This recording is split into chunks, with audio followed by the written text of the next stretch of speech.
Hai, selamat pagi teman-teman. Selamat berjumpa kembali di ruang Zoom online Aquameli Center dalam program Pay It Forward. Hari ini kita akan bersama-sama berproses. Sebelum memulai perjalanan kita hari ini, saya akan men-sharekan tentang apa itu Aquameli Center. Saya izin share ya Bapak Ibu dan teman-teman yang bersama-sama mendengarkan program Art Family Center ini. Ya, Art Family Center sudah 10 tahun ya kita berjalan bersama-sama untuk terus bertumbuh. Ya, karena itu kami mengatakan bahwa a decade of divine grace karena anugerah dari Tuhan semata, Ark Family Center tetap berjalan sampai sekarang ini. Dan Ark Family Center mempunyai tagline Because there is always hope. Berharap bahwa ketika teman-teman ada dalam situasi yang tidak mudah, dan rasanya tidak ada lagi tempat untuk berharap, ARK Family Center berharap bisa menjadi teman seperjalanan Anda dalam menemukan pengharapan itu, menemukan, mengelola, mengembangkan potensi, karunia, talenta, serta tujuan hidup teman-teman melalui pelayanan yang kami miliki, yaitu pelayanan konseling, coaching, training, seminar, workshop, serta tes kepribadian. Nah, teman-teman boleh mengikuti eh, media sosial kami dan mohon dukungan doa, dana juga kalau teman-teman tergerak hati. Itu ada media sosial dari Ark Family Center, baik Instagram, YouTube, web, maupun Facebooknya. Dan di sini juga saya berikan media sosial saya. Kalau donasi pelayanan, teman-teman boleh mendonasikan ke rekening Up Family Center atas nama Jenny Herwanto. Dan kalau teman-teman tergerak hati untuk memberkati dan mendukung, mensupport pelayanan Geraha 137, ada juga nomor rekeningnya di situ ya, nomor rekening BCA. Karena nomor rekening ini istimewa, punya filosofi, ya saya suka sesuatu yang berbau filosofi, maaf ya. Jadi kalau nomor rekeningnya itu supaya saya ingat, itu dimulai dari angka 1, bahwa kami melakukan segala pelayanan dari Geraha 137 itu semuanya untuk Tuhan Yang Esa. Dalam 8 etos kerja yang profesional, ya, 8 etos kerja profesional. Karena itu angka yang kedua ada 8. Dua itu together, jadi bersama-sama. Bersama-sama apa? Bersama-sama Geraha 137. Angka selanjutnya ada 137. Kita baik Geraha maupun orang yang mau memberkati melayani bersama di Geraha 137 itu setuju. 757 setuju maju. Terakhirnya 4. 4 ini punya filosofi forever. Jadi selamanya. Jadi tidak ada yang dilupakan atau ditinggalkan. Ohananya Lilo and Steve. Nah, kami rindu bahwa kalau teman-teman bergabung di Geraha 137, filosofi ini yang kami bawa. Termasuk ketika teman-teman mendonasikan, menginvestasikan dana yang teman-teman berikan lewat Yayasan Geraha 137. Nah, bedanya apa? Dua-duanya sama. Saya yang mengarrange, saya yang memulainya, tetapi untuk Geraha 137 skopnya lebih luas berkenaan dengan ekologi juga selain psikologi dan spiritual. Mohon doanya teman-teman agar misi yang Tuhan taruh di hati saya dan teman-teman ini boleh terus bertumbuh bersama. Nah, kemudian teman-teman kalau untuk Ark Family Center, ini websitenya, teman-teman bisa lihat dan bisa mengikuti melalui website ini dan di situ ada banyak informasi berkenaan dengan acara program kami Pay It Forward ini. Nah, sebelum mulai, kita akan bersama-sama mendengarkan lagu Pause yang senantiasa kita putarkan karena punya filosofi bahwa siapapun teman-teman yang hadir atau mendengarkan lewat YouTube dari Ark Family Center, kami akan menyambutnya sebagai Welcome to the Family. Siapapun itu teman-teman yang beragama berbeda dengan kami pun kami welcome. Kalau kami diberi kesempatan untuk menjadi teman seperjalanan, kami pun welcome. Tidak peduli gendernya apa, kami pun welcome. Mari kita bersama-sama menjadi teman seperjalanan dalam menjalani kehidupan yang Tuhan berikan kepada setiap kita masing-masing, agar tujuan hidup kita terpenuhi, kita bisa mengupayakannya sebelum Tuhan memanggil kita pulang. Mari kita bersama-sama mendengarkan lagu Welcome to the Family. Enjoy your pause ya teman-teman. Oh, sorry. Aduh, saya sudah share ya. Oh, kepencet nih. Jadi memulainya dari awal. Ya, enjoy your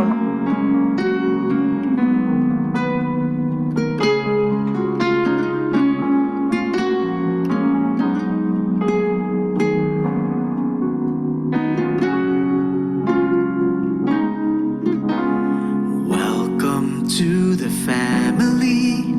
We're glad that you have come to share your life with us as we grow in love, and may we always be to you what God would have us be, a family always there to be strong and to lean on.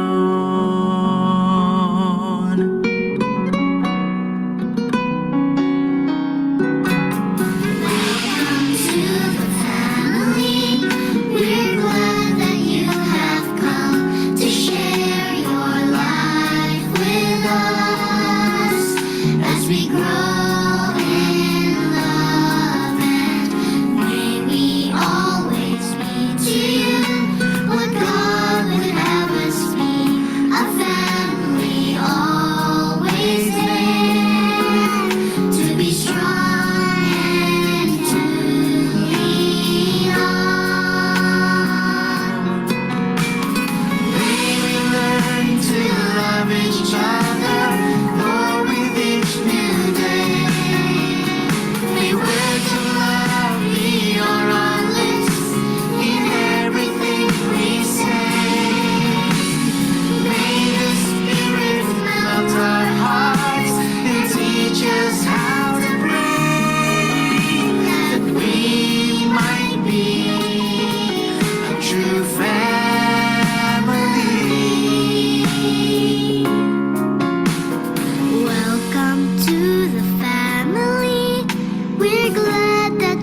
the family. We're glad that you have come to share your life with us as we grow in love, and may we always be to you what God would have us be, a family always there, to be strong and to lean Just lean on, on. to be strong and to lean on. Be strong. To be strong and to lean on.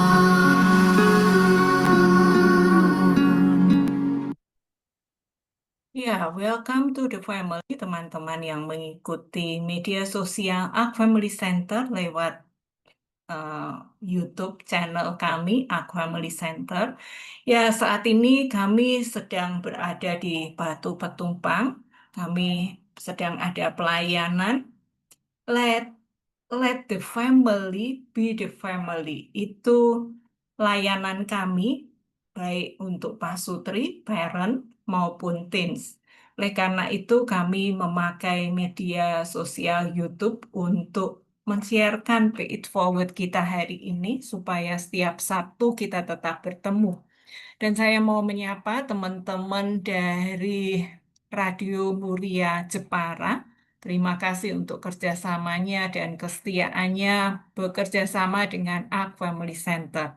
Dan kalau hari ini kita akan bersama-sama membahas kembali tentang topik merawat luka, bagian yang kedua. Kemarin lalu ya, beberapa minggu lalu lah, kita berbicara tentang merawat luka yang pertama. Dan sekarang di 31 Mei, kita akan membicarakan tentang merawat luka bagian yang kedua. Karena memang merawat luka itu prosesnya panjang. Jadi kalau kita punya luka, apalagi luka ini berkenaan dengan luka psikologis, maka luka ini perlu dirawat mungkin seumur hidup, karena luka itu bisa jadi berupa trauma tertentu yang membuat kita itu tertrigger ketika kita menghadapi pengalaman yang serupa. Sampai akhirnya lama-lama kita akan mulai sembuh. Nah, bagian yang kedua ini kita mau berbicara tentang merawat luka kembali ya. Izin share screen teman-teman. Ini berkenaan dengan merawat luka bagian yang kedua. Kalau teman-teman ada pertanyaan, boleh menuliskannya di kolom komentar ya yang ada di YouTube channelnya Ark Family Center, atau juga di WhatsApp grup silahkan. Jadi kalau teman-teman masih ingat, kita di bagian yang pertama itu saya mengakhirinya dengan lagu Luka-luka hilanglah luka. Ya, biar senyum jadi senjata. Kau terlalu berharga untuk luka. Katakan pada dirimu semua baik-baik saja. Ini lagu penutup di beberapa waktu lalu di merawat luka yang pertama. Karena ya, luka itu proses. Dalam merawat luka itu proses. Dan luka-luka yang berkenaan dengan psikologis, maka kita akan mengupayakan bahwa dengan senyum aja, sebetulnya sesuatu yang sederhana. Ketika hati kita gundah, ya kita berproses bahwa ya saya memang sedih. Saya mau menerima kesedihan ini dan saya mau menggantikan kesedihan ini dengan senyum. Karena kalau saya terluka terus, bukan hanya saja tubuh saya yang jadi bermasalah, karena luka itu bisa menimbulkan penyakit jasmani dalam diri kita. Lebih baik saya menggantikan kesedihan itu setelah kesedihan itu saya terima dengan senyum. Dan saya mengatakan afirmasi pada diri sendiri bahwa semua akan baik-baik saja. Jadi kalau kita merasa bahwa aku belum baik-baik saja, kok saya disuruh ngomong semua baik-baik saja. Katakan semua akan baik-baik saja, berproses. Itu salah satu hal yang membuat paling tidak saya bisa terus berlanjut ya. Bukan hanya move on kata Rika, tetapi move forward ya. Kita tetap maju ke depan. Karena ya seperti filosofi yang di Ark Family Center yakini, salam 757 setuju maju. Setuju maju itu artinya move forward. Jadi kita terus maju. Ini merawat luka bagian yang pertama. Ya, kita memahaminya bahwa manusia itu terdiri dari tubuh, jiwa, dan roh. Karena manusia itu terdiri dari tubuh, jiwa, dan roh, jadi secara holistik pun kita perlu merawat luka itu secara holistik. Karena kalau kita tidak merawat luka itu secara holistik, maka itu akan berdampak kepada yang lain.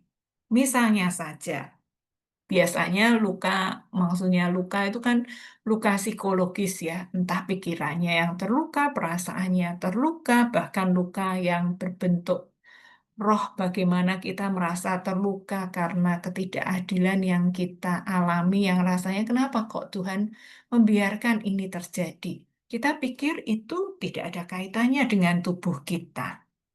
Padahal saya mau mengatakan karena tubuh kita, maksudnya eh, tubuh kita kadang kan merasa bahwa tubuh itu sesuatu yang berbeda. Padahal manusia itu terdiri dari tubuh, jiwa, dan roh.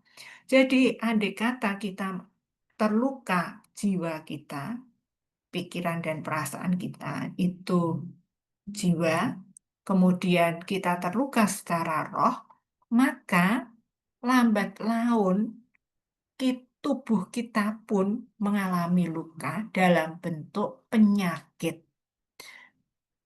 Nah, oleh sebab itu teman-teman perlu aware, perlu memahami konsep ini. Sehingga kita lebih peka seandainya kita merasa bahwa, wah ini emosi ini bisa jadi menjadikan saya terluka nih. Jadi apa yang mesti saya lakukan untuk mengelola ini agar tidak menimbulkan sakit penyakit di tubuh kita. Saya terinspirasi dengan psikolog Ibu Sinta ya. Dia punya buku dan dia punya rumah samasta, kalau nggak salah ya. Itu dia dengan pendekatan holistik juga.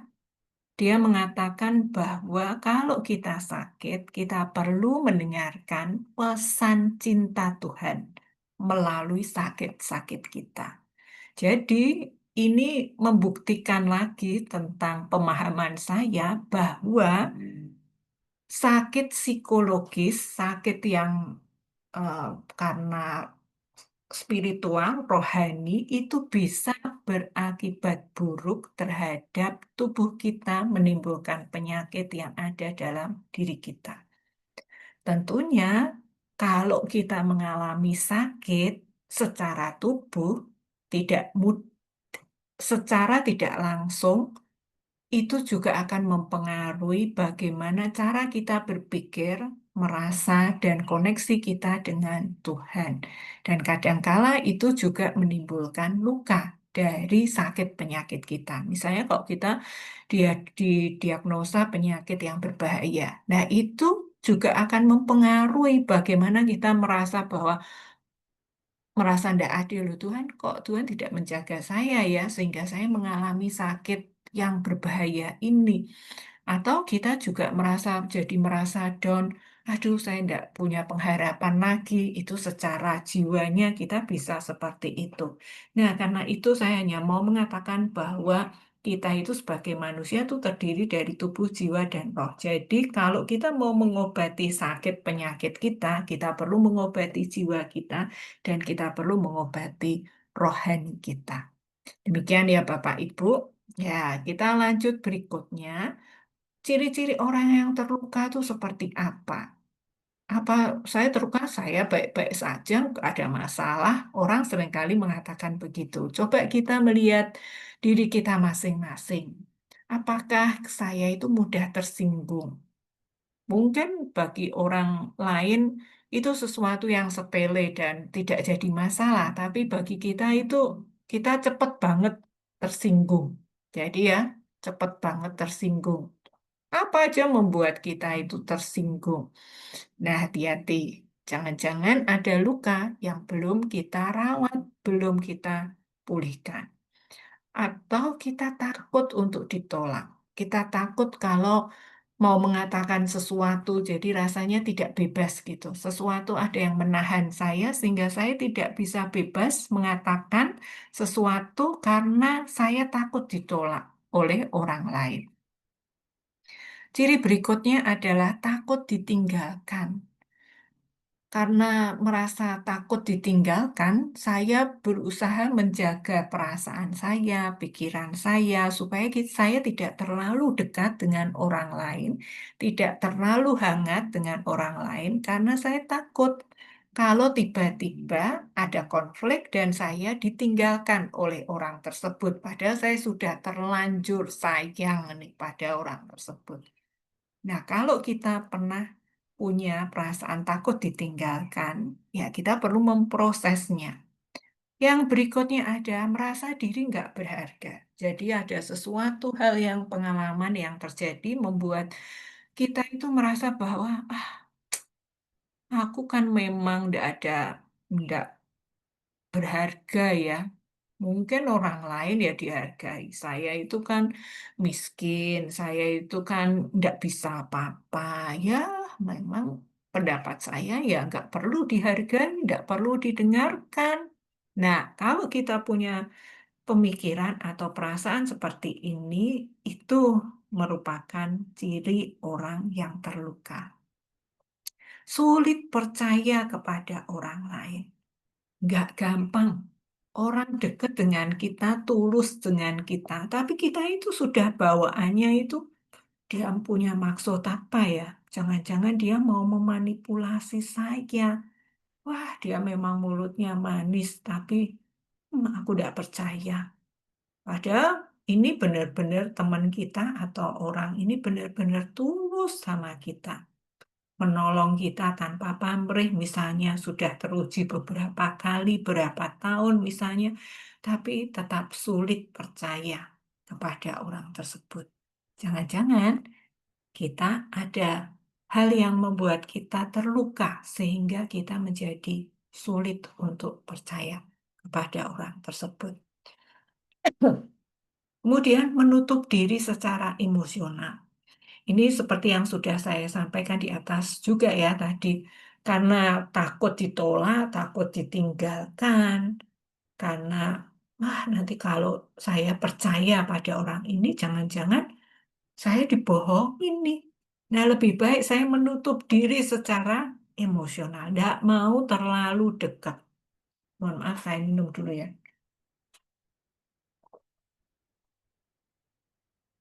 Tidak mau terlalu dekat secara emosional.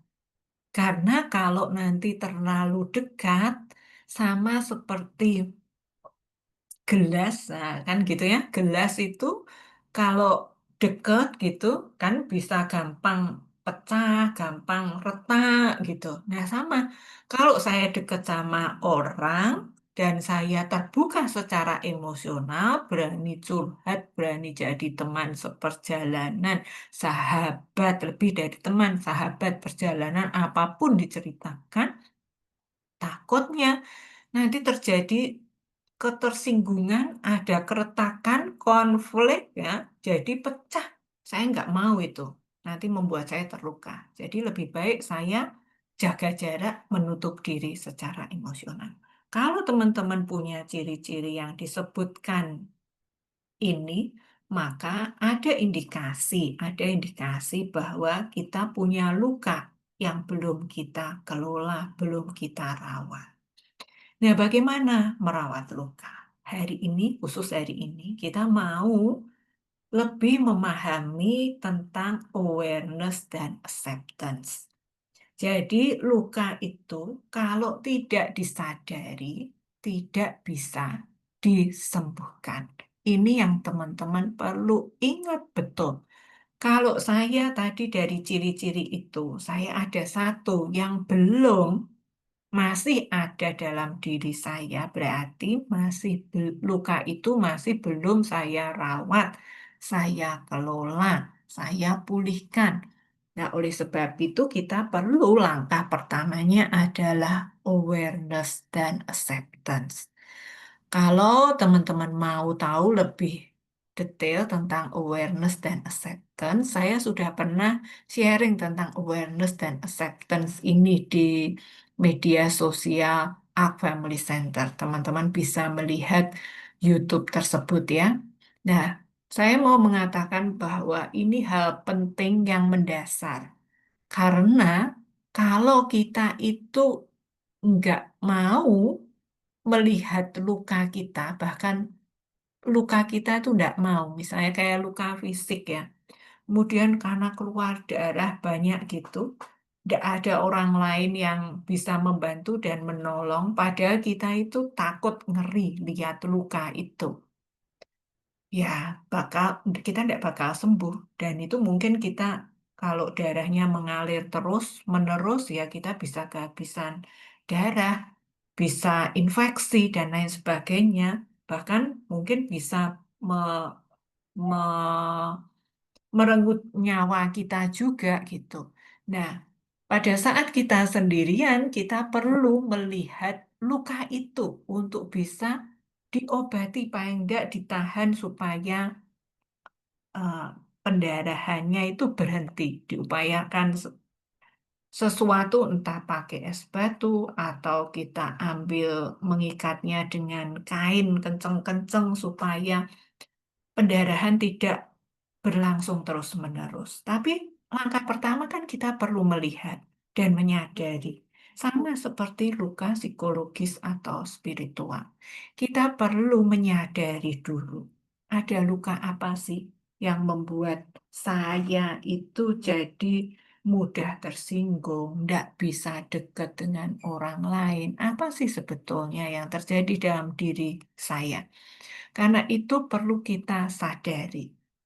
Kita setelah menyadarinya, nah ini self-awareness memberikan kita itu kapasitas untuk kita belajar dari kesalahan. Sama seperti ketika kita belajar dari kesuksesan, menyadari diri akan kesuksesan, sama.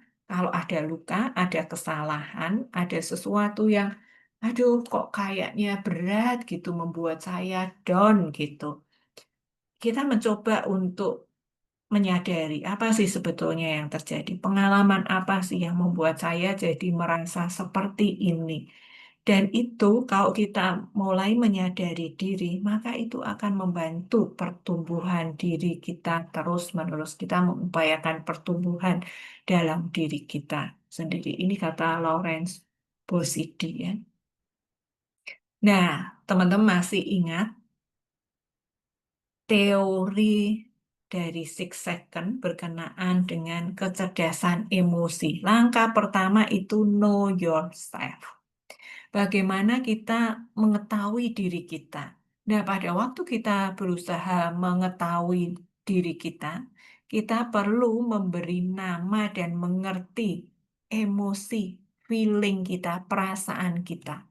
Nah, untuk mengerti, mengetahui emosi, memberi nama emosi, kita perlu langkah self-awareness. Kita perlu menyadari diri.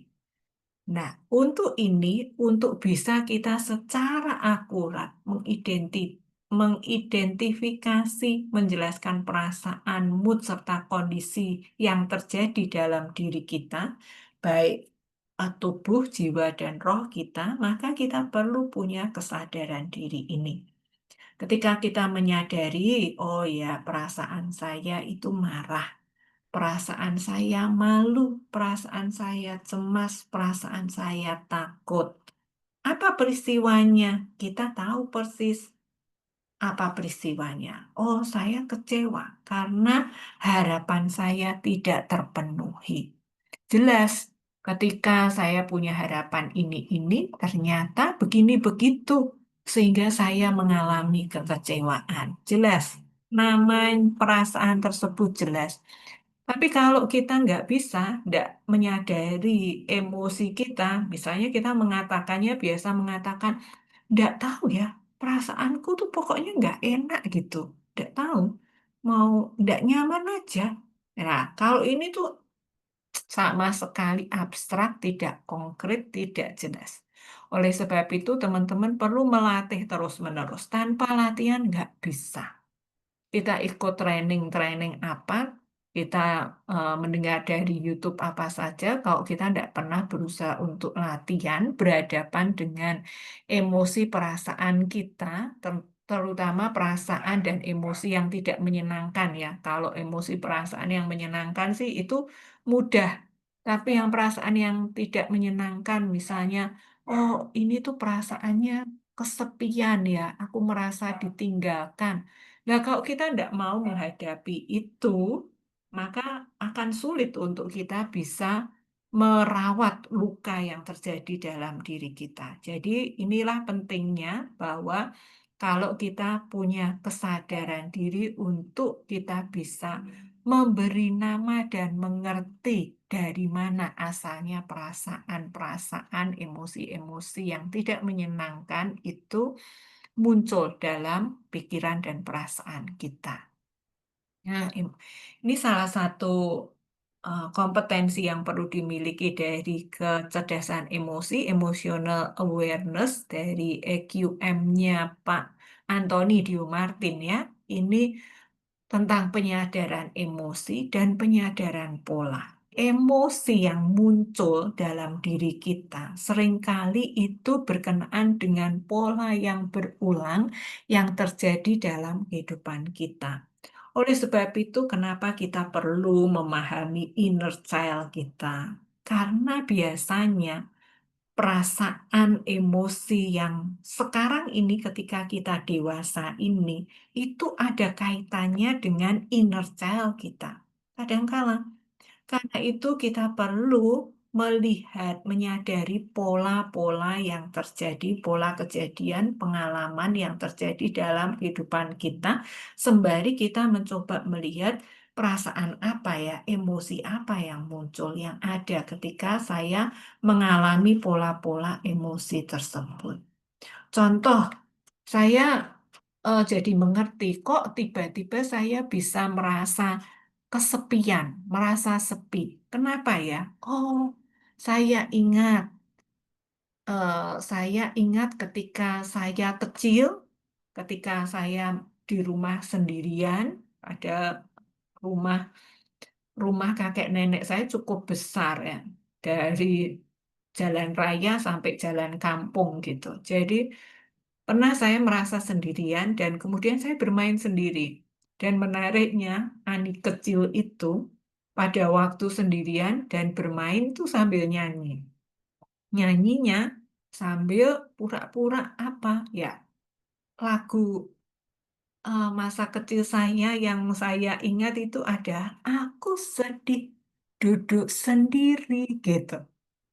Papa pergi, mama pergi. Oh, itu dia. Saya sambil berdiri dari duduk, terus saya berdiri sambil nyanyi. Oh, itu dia.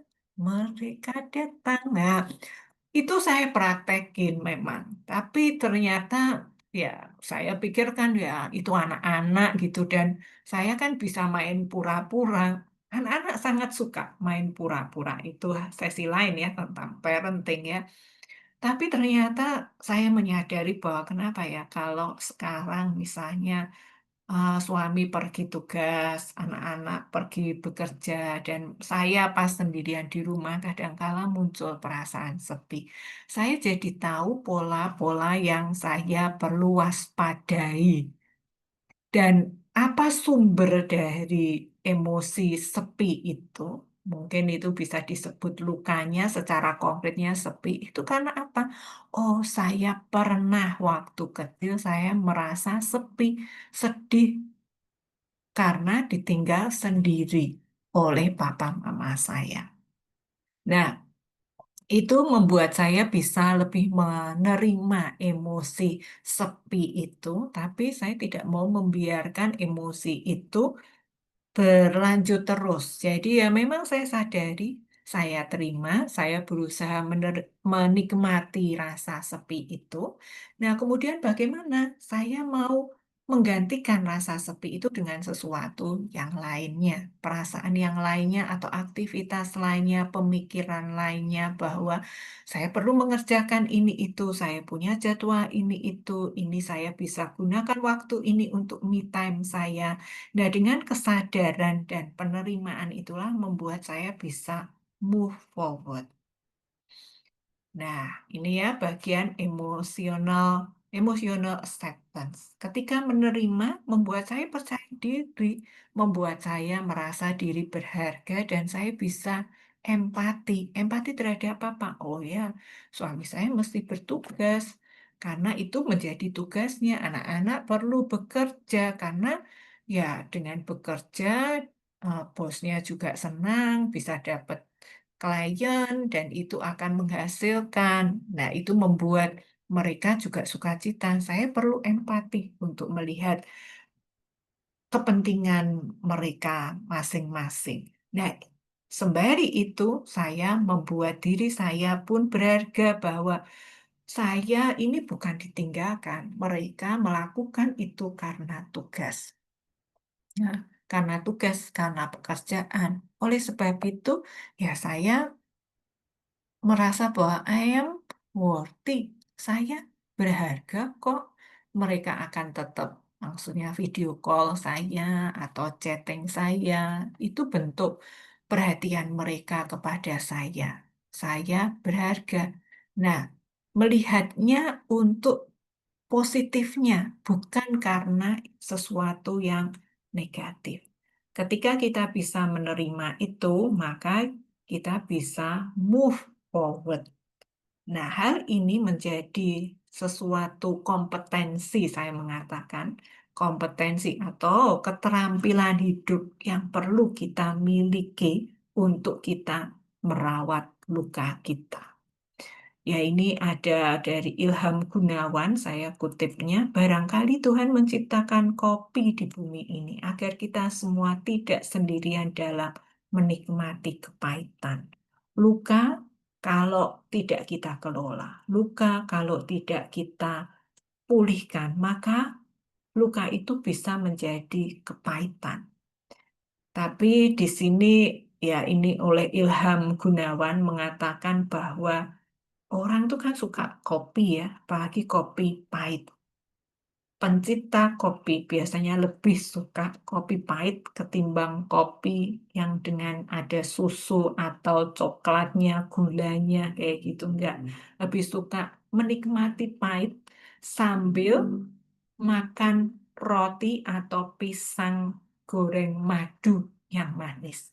Karena dengan ketika menikmati manisnya madu, ya, roti yang manis, coklat yang manis, kemudian minum kopi yang pahit. Pahitnya itu lebih terasa, manisnya juga lebih terasa. Dan orang biasanya suka menikmati kopi tidak hanya sendirian, ada waktu untuk sendiri, tetapi ada waktu untuk bersama teman-teman, untuk cari ide baru. Nah, barangkali ya ini kata Ilham Gunawan ya, barangkali Tuhan itu menciptakan kopi di bumi ini agar kita semua tidak sendirian dalam menikmati kepahitan. Ya, kita bisa menikmati kepahitan itu bersama dengan komunitas. Sama seperti luka. Kalau kita tidak berani sendiri untuk melihat luka, menyadari luka kita bisa mengundang Up Family Center, bisa mengundang teman-teman dekat sahabat kita, komunitas kita dimanapun kita berada, untuk berbagi kepahitan hidup. Ya tentunya orang yang betul-betul terpercaya ya, sehingga kita bisa move forward di dalam kehidupan ini. Ketika kita menghadapi kehilangan, ketika kita menghadapi situasi yang tidak menyenangkan ketika kita menghadapi luka yang barangkali mungkin hampir infeksi. Tapi kalau kita mau berjalan bersama-sama menemukan komunitas atau minimal satu orang yang mau memahami kita, mengerti kita, maka kita akan bisa memulihkan luka kita. Asal kita mau melangkah awal adalah awareness dan acceptance. Ya, sampai di sini teman-teman pertemuan kita hari ini karena ini lewat YouTube jadi kita tidak sempat berdiskusi, bertanya jawab, tapi silakan teman-teman boleh menuliskan di kolom chat kalau teman-teman pas menemukan YouTube ini apa insight yang teman-teman dapatkan untuk materi hari ini, sharing saya hari ini. Bisa dengan satu kata atau satu kalimat apa yang paling rasanya terkoneksi. Jadi ada banyak hal, tetapi yang paling terkoneksi itu apa? Misalnya awareness satu katanya. Misalnya apalagi kalau satu kalimatnya, oh saya diingatkan kembali untuk saya melatih keterampilan self awareness saya. Boleh ya. Atau kalau teman-teman mau ada pertanyaan juga silahkan. Supaya apa? Supaya teman-teman tidak percuma ketika mendengarkan YouTube ini atau kekasih Muria di Jepara yang mendengarkan lewat radio juga boleh mengambil satu langkah kecil dengan menuliskan pernyataan satu kalimat, satu kata apa yang terkoneksi, saya belajar apa dari ketika saya mendengarkan sharing ini. Sampai di sini teman-teman, happy weekend, tetap sehat dan sampai berjumpa kembali di pertemuan mendatang. Tuhan memberkati. Bye-bye.